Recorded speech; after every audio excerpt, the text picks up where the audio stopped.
You certainly make the point that Chicago rates as one of the better universities in terms of free speech. And always has, even during the period of conservative dominance. Which I think seems to be a rare thing, because when I thought about it, I thought that, like any group gathering, everyone is susceptible to groupthink, and when the majority of people are of one particular political leaning, well, that's going to control the way that everybody communicates within the group.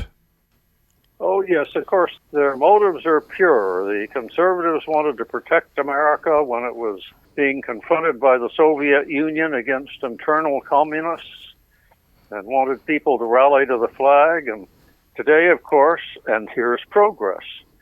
Thanks to, I think, cognitive gains over the 20th century, most young students today are much less racist and sexist than they were 50 years ago.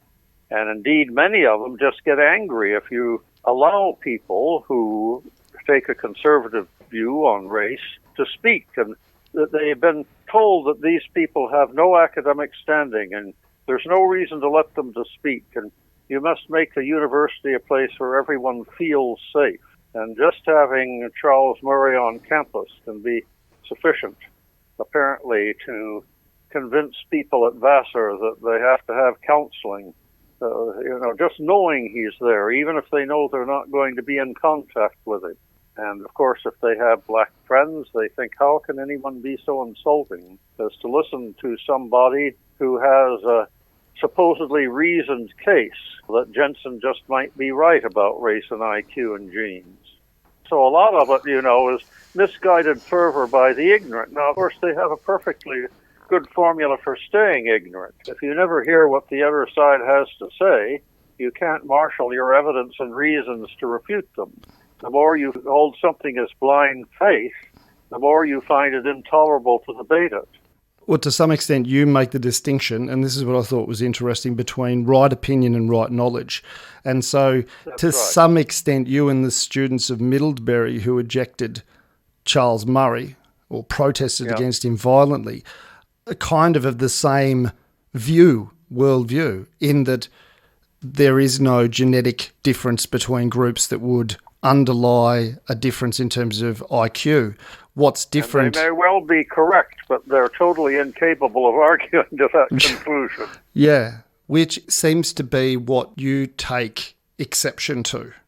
Yes, I mean, if you're lucky historically, you are filled by your parents and the media and your fellow students with views that are less vicious than other views, and that's progress.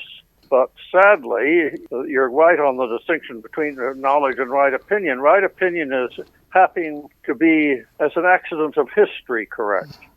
Knowledge is knowing what the other side has to say and being able to beat them in a contest of ideas. And I think you probably found chapter 3 of my book in a way the most telling, where I remarked that if I were a student at Middlebury and had been forbidden to read the works of Jensen and Murray and Richard Lynn, how uneducated I'd have been. I would have been just a well-meaning liberal who thought it was bad to be bad to blacks, but I would have missed out completely on all I've learned about black subculture in America, and all I've learned about race and IQ, and all I've learned about what it would take for a humane society to operate, and all that I've learned about how to make a case that women are as intelligent as men. If you don't argue against your opponents, if you just declare them beyond the pale of reason, you miseducate yourself. You can't possibly formulate a coherent position in favor of your views. But the main thing is, when you talk to me, you have the impression that you're talking to a person who's learned a great deal about the black experience in America, who's learned a great deal about cross-cultural data, who knows something about the relationship between IQ and education. And that is essentially because I read Jensen and Murray and Lynn and wasn't prevented from being exposed to the terrible nature of their published works. So this comes back to the way that, the students within universities like Yale and Middlebury are preventing people from accessing the work of people like Jensen and Murray. Yes, and the problem is, of course, that there are other factors at work. As you know from my writing, students today just read much less broadly and in depth than they used to. Despite the fact that more go to university, fewer adults are reading serious history or literature. And they, to a degree that they don't realize, are like medieval serfs who are captive in the bubble that of their experience that is dictated by the mass media and the politicians. That makes them, by the way, much more malleable and makes it a lot easier to get them to march off to war. So although they have profited from a century of gain in cognitive ability, you have to marry that with knowledge in order to get anywhere.